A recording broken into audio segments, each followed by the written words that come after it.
यशवा हमशिया के महान और सामर्थी नाम में मेरा आप सबको शबद शालोम। प्रिय अजीजों, मेरा अदनोई यशवा हमशिया आपको बहुत सारी आशीषें और बरकतें दे, और मैं धन्यवाद देता हूँ अपने अदनोई का सुंदर अच्छे समय के लिए, जिसके वसीले से आज हम यहोवा अब्बा के पवित्र कलाम को, उसके वचन को सीखने के लिए अदनोई की हजूरी में हैं। तो आए हम इज़राइल के लिए, यरूशलेम के लिए प्रार्थना करें कि मेरा यहोवा अब्बा इज़राइल को, यरूशलेम को शलोम की आशीषें दे, और इज़राइल की जो खोई हुई भेड़ें हैं वो सब यशवा हमशिया के नाम से बचाई जाए, उद्धार पाएं, और मेरा अदनोई उन सब का उद्धार करे यशवा के नाम से, आमीन। आप ज़रूर इज़राइल को, यरूशलेम को अपनी प्रार्थनाओं में याद रखें। प्रिय अजीजों, तो आज हम इस यहोवा अब्बा के पवित्र वचन से, यशवा हमशिया के पवित्र वचन से, प्रिय अजीजों, आज हम जिस बिब्लिकल टॉपिक के विषय में, जिस वचन के विषय में आज हम गौर करने जा रहे हैं, वो शब्द है यशरून। और यशरून यानी कि इज़राइल का आत्मिक रहस्य। प्रिय अजीजों, आज बहुत सारे लोगों को पता ही नहीं है कि इज़राइल का एक नाम है यशरून, और बाइबल में इज़राइल को यशरून करके भी बताया गया है। और यशरून के अंदर हमें कुछ आत्मिक रहस्य भेद मिलते हैं जिनको सीखना हमारे लिए ज़रूरी है। और सच में आज जो स्टडी है, आज का जो वचन है, इसको सीख कर आप अपने जीवन में बहुत सारी आशीषों को, बरकतों को हासिल करेंगे। तो मैं आपसे निवेदन करूंगा, आप पूरी स्टडी को ध्यान से सुने, और यदि आपके कोई डाउट है तो ज़रूर कमेंट करके हमें बताएं। डिस्क्रिप्शन बॉक्स में हमारे व्हाट्सएप ग्रुप का लिंक भी है, आप उसमें क्लिक करके शामिल हो सकते हैं। हिब्रू को सीखने का लिंक भी है, आप हिब्रू अल्फ़ाबेट को उस लिंक पे जाकर आप उसको भी सीख सकते हैं। मेरा अदनोई आपके साथ हो, आपकी मदद करे। तो प्रिय अजीजों, बाइबल के अंदर यशरून जो शब्द है वो 4 बार हमें बाइबल के अंदर देखने को मिलता है। जब आप व्यवस्था विवरण 32 अध्याय 15 वचन को पढ़ते हैं, व्यवस्था विवरण 33 अध्याय 5 वचन को पढ़ते हैं, 26 वचन को पढ़ते हैं, और यशाया 44 अध्याय उसके 2 वचन को पढ़ते हैं, तो यहाँ पर इज़राइल को यशरून करके बताया गया है। प्रिय अजीजों, यशरून ही वो जगह है, यशरून ही वो कौम है, इज़राइल है, या वो ऐसी प्रजा है जिसके अंदर यहोवा ने अपने तेज को, यहोवा ने अपने जलाल को प्रकट करने के लिए जिस प्रजा को चुना है वो इज़राइल है, वो यशरून है। प्रिय अजीजों, और यदि आप बाइबल के अंदर पढ़ते हैं कि मूसा जो है वो सच में यीशु मसीह की एक तस्वीर के रूप में हमें देखने को मिलता है। जिस प्रकार से मूसा ने इज़राइलियों को मिस्र की गुलामी से छुटकारा दिया, उसी प्रकार से यशवा हमशिया ने पूरी मानव जाति को पाप और गुनाह की गुलामी से छुटकारा दिया। प्रिय अजीजों, मूसा और यशवा हमशिया में बहुत सारी समानताएं हमें मिलती है, और यीशु मसीह के विषय में बताया गया था, यहोवा ने मूसा को बताया था कि मैं तेरे भाइयों में से तेरे जैसा ही एक नबी उत्पन्न करूंगा, तुम उनकी सुनना। और जिस प्रकार से यशवा हमशिया राजाओं का राजा है, वो राजा है। प्रिय अजीजों, याद रखें, मूसा भी के विषय में लिखा है व्यवस्था विवरण 33 अध्याय 5 वचन के अंदर की वह यशरून के अंदर राजा ठहराया गया था, यानी कि मूसा भी एक राजा था। प्रिय अजीजों, और यशरून के अंदर वो राजा था, यशरून का वो राजा था, वो इज़राइल का राजा था। और यशवा हमशिया भी इज़राइलों का, यहूदियों का राजा है। प्रिय अजीजों, तो आज हम इस शब्द के ऊपर, यशरून जो नाम है, जो इज़राइल का एक नाम है, इसके ऊपर हम अपने ध्यान को केंद्रित करने जा रहे हैं। तो आए हम इसके इब्रानी, हिब्रू के अंदर जो इसका भेद छुपा हुआ है, गहराई छुपा हुआ है, प्रिय अजीजों, उसके ऊपर हम गौर करें, और हम यहोवा की आशीषों को, बरकतों को अपने जीवन में रिसीव करें। प्रिय अजीजों, यशरून के विषय में यहोवा कहता है, तेरा करता यहोवा जो तुझे गर्व ही से बनाता आया और तेरी सहायता करेगा। ये कहता है, मेरे दास याकूब है, मेरे चुने हुए यशरून, मत डर। प्रिय अजीजों, जब आप इब्रानी भाषा में यशरून के विषय में देखेंगे तो यशरून की जो स्पेलिंग है, जैसे कि आप स्क्रीन के ऊपर देख रहे हैं, आपको ऐसे मिलेगा, योद, शिन, रेश, वाव और फाइनल नून मिलाकर बनेगा यशरून। और जब हमने इसके न्यूमेरिकल वैल्यू को देखा तो आप जानते हैं कि योद की जो वैल्यू है वो 10 है। प्रिय अजीजों, शिन की वैल्यू 300 है, और रैश की वैल्यू 200 है, वाव की वैल्यू 6 है, और फाइनल नून की वैल्यू 50 है। यदि आप पहली बार इस वीडियो को देख रहे हैं, आपको इस अल्फ़ाबेट नहीं आते तो डिस्क्रिप्शन बॉक्स में हमारे अल्फ़ाबेटिक सीखने के लिए लिंक है, आप उसको क्लिक करके आप उसको सीख सकते हैं। और हमारे व्हाट्सएप ग्रुप का भी लिंक है, आप उसमें शामिल होकर हमारे साथ यहोवा के नाम को जलाल दे सकते हैं। प्रिय यीशु, तो हम जब इसके कोड में जाएंगे तो हमें इसके कोड में से हम जब मिलेगा 10, 300, 200, 6 और 50, और जब हम इन सबको प्लस करेंगे प्रिय यीशु हमें 566 मिलेगा। और जब हम 5 + 6 + 6 करेंगे तो हमें 17 मिलेगा, और 17 को भी हमने आपस में प्लस किया तो हमें 8 मिल गया। प्रिय यीशु, अब इस 8 के ऊपर आपको अपना ध्यान लगाना है। दूसरी तरफ हमने इज़राइल को रखा, जो कि इज़राइल और यशरून दोनों एक ही है, यहोवा की प्रजा है। तो इज़राइल की जो अल्फ़ाबेट है वो है योद, शिन, रेश, आलिफ और लामिद। इसका भी हमने न्यूमेरिकल वैल्यू निकाला। प्रिय यीशु, योद की 10 है, शिन की 300 है, रेश की 200 है, आलिफ की 1 है और लामिद की 30 है। इन सबको प्लस किया, हमें 541 मिला, और 541 को भी हमने आपस में जब प्लस किया प्रिय यीशु तो हमें 10 मिला, 10 मिला, और 10 और 8 को हम जब प्लस करेंगे तो हमें 18 मिलेगा। और 18 जो है प्रिय यीशु वो बाइबल के अंदर, इब्रानी के अंदर, यहूदी इतिहास के अंदर बहुत ही खास न्यूमेरिकल वैल्यू है प्रिय यीशु, क्योंकि ये 18 जो है वो हमें खाए में ले जाता है, और खाए का अर्थ है जीवन, लाइफ। प्रिय यीशु, जब हम खत और योद को लिखते हैं तो खाए की जो वैल्यू है वो 18 है। और सच में यशरून में से, इज़राइल में से एक भेद की बात हमें मिलती है कि सच में यदि जीवन देने वाला कहीं से प्रकट होगा तो वो इज़राइल में से, यशरून में से होगा। ये एक भविष्यवाणी यशरून और इज़राइल के अंदर यहोवा ने कंसील करके रखा हुआ था प्रिय यीशु, कि जब भी जो छुड़ाने वाला है, जो छुटकारा देने वाला है, यानी कि जो जीवन देने वाला नाम है यशवा मसीह का नाम, वो इज़राइल में से, यशरून में से प्रकट होगा, इज़राइल में से वो आएगा। और इज़राइल को, और जो भी इज़राइल के प्रिय हैं, इज़राइल को प्यार करते हैं, और जो यशवा मसीह को स्वीकार करेंगे, उन सब को वो जीवन की रोटी दिया करेगा, वो जीवन का जल देगा, और उस जीवन के जल से पीकर आप तृप्त होंगे।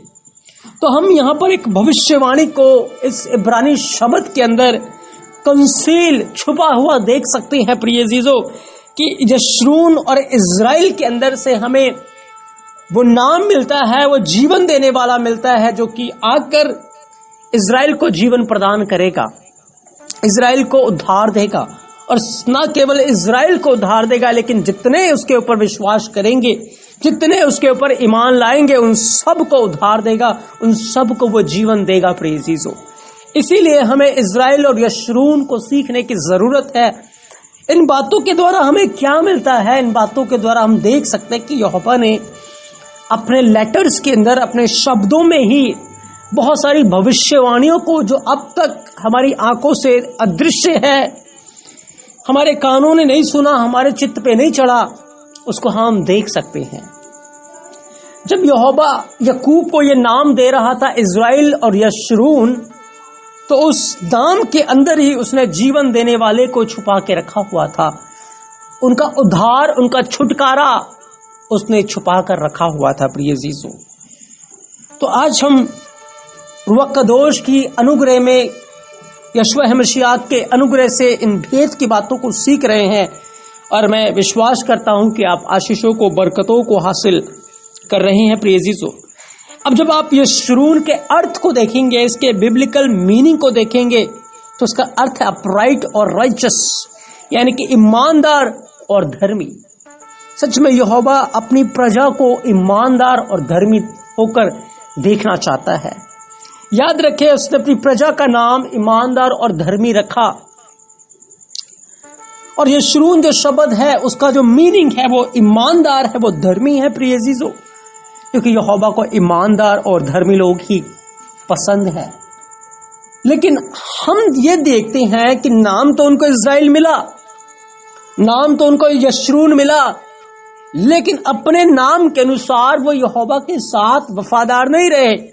यहोवा के साथ ईमानदार नहीं रहे, वो धार्मिकता में बने नहीं रहे। जैसे ही मूसा मरा, यहोशू मरा, वो फिर अपनी बुराई की ओर भटकने लगे। बार बार नबी आए, उन्होंने छिताया, लेकिन जैसे ही वो नबी चले जाते वो फिर अपनी बुराई में, अपने गुनाह में लौलीन हो जाते प्रिय अजीजों, और बुराई में चले जाते। तो हम इन बातों से क्या समझें कि यहोवा ने उनको नाम तो दिया ईमानदार और धर्मी, लेकिन वो धर्मी और ईमानदार बने हुए नहीं रहे। याद रखें, यहोवा उनको ईमानदार देखना चाहता है, यहोवा उनको धर्मी देखना चाहता है। और ये ईमानदारी, ये धर्म इजरायली या यहूदी या यशून जो है, या जितने भी यीशु मसीह के ऊपर भरोसा करने वाले मसीह कलीसिया है, वो अपने आप से इस ईमानदारी को, इस धार्मिकता को रिसीव या प्राप्त नहीं कर सकते प्रिय अजीजों।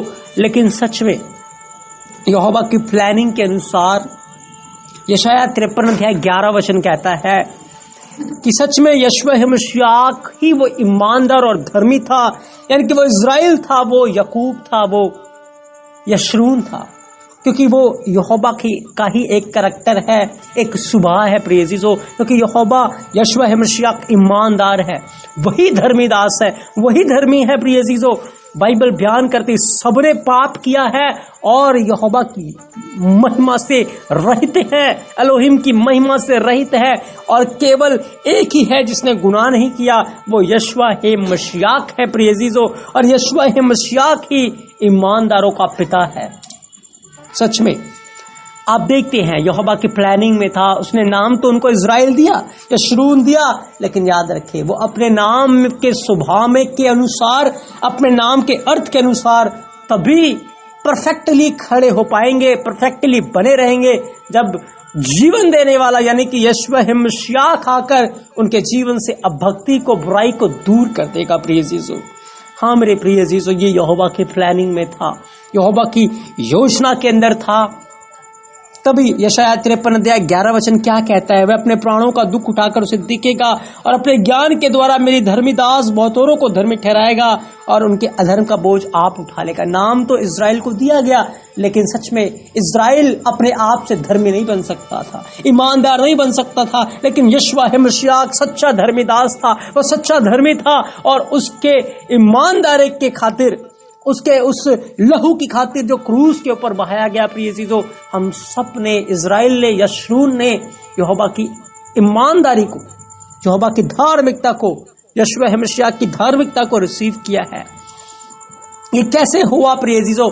आप अब देख सकते हैं मिलाप वाले तंबू के अंदर, हमें अगर आपने स्टडी को सुना हो तो सीखा हो कि जब वाचा का संदूक बनाया गया था, उसको एक बबूल की लकड़ी से बनाया गया था, और बबूल की लकड़ी में कांटे होते और कांटे गुनाह की ओर इशारा करते हैं। यहोवा ने बताया था कि उस कांटों को छील देना है, हटा देना है, और लकड़ी को लेकर एक संदूक का रूप दे देना है, और उसके बाद उसको सोने से मढ़ देना है। याद रखें, लकड़ी बबूल हमारा जीवन है, कांटे गुनाह को दिखाते हैं, और जो सोना है वह यीशु मसीह को दिखाते हैं। याद रखें, मैं और आपका जीवन गुनाह के अंदर था, यहोवा ने गुनाह के कांटों को हटा दिया और हमें एक बर्तन के रूप में उसने डिजाइन किया, और उस बर्तन को अपने ईमान से, अपने यीशु मसीह से मढ़ दिया प्रिय अजीजों, और हमारे अंदर पवित्र आत्मा का खजाना रख दिया प्रिय अजीजों। आज हम पहले जैसे नहीं रहे, पर यीशु की धार्मिकता से परिपूर्ण। तभी पौलुस इन बातों के द्वारा हमें सिखाता है, यीशु मसीह को पहन लो और शरीर की अभिलाषाओं को पूरा करने का उपाय बिल्कुल भी ना करो।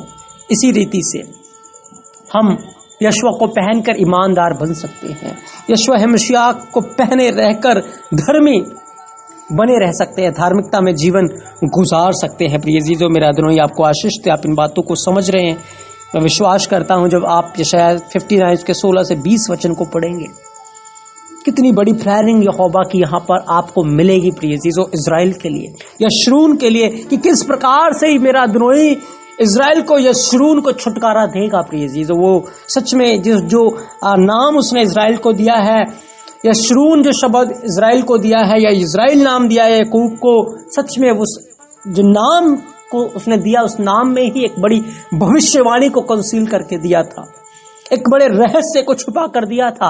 और सच में यहोवा का वचन लिखा, जमीन आसमान टल जाएंगे लेकिन उसके मुख से निकले हुए वचन हरगिज नहीं टलेंगे प्रिय अजीजों। और जो नाम यहोवा ने उनको दिया, जो शब्द उनको दिया, उसका अर्थ दिया, उसका बिब्लिकल भेद दिया, सच में यहोवा उन सारी बातों को पूरा करने के लिए जागृत है प्रिय अजीजों। और उसके अनुसार उसने आगे यशायाह को भविष्यवाणी के शब्द भी दिए प्रिय अजीजों। उसकी भविष्यवाणी हमें मिलती है, लिखा है, उसने देखा कि कोई पुरुष नहीं से चंबा किया और कोई विनती करने वाला नहीं, तब उसने अपने ही भुजबल के द्वारा उद्धार किया और अपने धर्मी होने के कारण वह संभल गया। उसने धर्म को झिल्लम किनाई पहन लिया, उसके सिर के ऊपर उद्धार का टॉप रखा गया, उसने पलटा लेने का वस्त्र धारण किया, जलजलाहट को वागे की नाई पहन लिया और उनके कर्मों के अनुसार वह उनको फल देगा। अपने द्रोहियों पर वह अपना क्रोध भड़काएगा और शत्रुओं को उसकी कमाई देगा। वह द्वीपवासियों को भी उनकी कमाई भर देगा। तब पश्चिम की ओर लोग यहोवा के नाम का और पूर्व की ओर उसके महिमा का भय मानेंगे, क्योंकि जब शत्रु महानद की नाई चढ़ाई करेंगे तब यहोवा का आत्मा उनके विरुद्ध झंडा खड़ा करेगा। ये क्या है प्रिय अजीजों, ये बातें याद रखें। ये भविष्यवाणी बहुत जल्द पूरी होने वाली है। समय आएगा जब यरूशलेम इजराइल पूरी तरीके से शत्रुओं से घिर जाएगा और ये एंड का पीरियड होगा, अंत का समय होगा प्रिय अजीजों। और उस समय यहोवा उनसे बदला लेने के लिए, उसको इजराइल को बचाने के लिए, इजराइल को के अंदर से अभक्ति को दूर करने के लिए उतरेगा प्रिय अजीजों। और जब शत्रु इजराइल के खिलाफ चढ़ाई करेंगे, यरूशलेम के खिलाफ चढ़ाई करेंगे, यहोवा का आत्मा उनके विरोध में लेकर झंडा खड़ा करेगा और यहोवा उनको बड़ी मार से मारेगा। यशूआ मसीह बड़ी मार से उनको मारेगा। यह भविष्यवाणी है जो अंत के दिनों में पूरी हो जाएगी प्रिय अजीजों। और तब लिखा, याकूब में जो अपराध से मन फिराते हैं उनके लिए सियोन में से एक छुड़ाने वाला आएगा। यहोवा की यही वाणी, ये छुड़ाने वाला यशूआ मसीह है प्रिय अजीजों। और सच में यशूआ मसीह खुद ब खुद इजराइल को उद्धार देने के लिए, यशूरून को बचाने के लिए यरूशलेम के अंदर प्रकट होगा। जैतून के पहाड़ के ऊपर वो अपना पांव धरेगा प्रिय जी, जो पांव रखेगा और वो पर्वत फट जाएगा, क्योंकि यहोवा ने जो नाम इजराइल को, याकूब को दिया, यशूरून शब्द दिया, उस शब्द के पीछे जो भविष्यवाणी था, जो रहस्य था, जो भेद था, यहोवा उसको पूरा करने के लिए जागृत है प्रिय चीजों। वो जरूर अपने वचन को पूरा करता है, अपनी भविष्यवाणियों को वो पूरा करता है। तो आप देख सकते हैं यहोवा की महानता को, यहोवा के भेद को, रहस्य को, जो उसने एक इब्रानी शब्द के अंदर, एक नाम के अंदर ही छुपा के रखा हुआ था प्रिय जी। उस नाम को हमने जब खोला तो ये सारे के सारे वचन हमारे आगे खुलने लगे। ये भेद की बातें जो आने वाले समय में जो बातें होने जा रही हैं वो हमारे साथ ऊपर खुलने लगी। याद रखें, यहोवा को ईमानदार और धर्मी लोग पसंद, और कोई भी ईमानदार धर्मी नहीं था, लेकिन यीशु मसीह में छुपकर, यीशु मसीह में रहकर हम धर्मी और ईमानदार बन सकते हैं। रोमियो 11:26 लिखा है, इस रीति से सारा इजराइल यशूरून उद्धार पाएगा।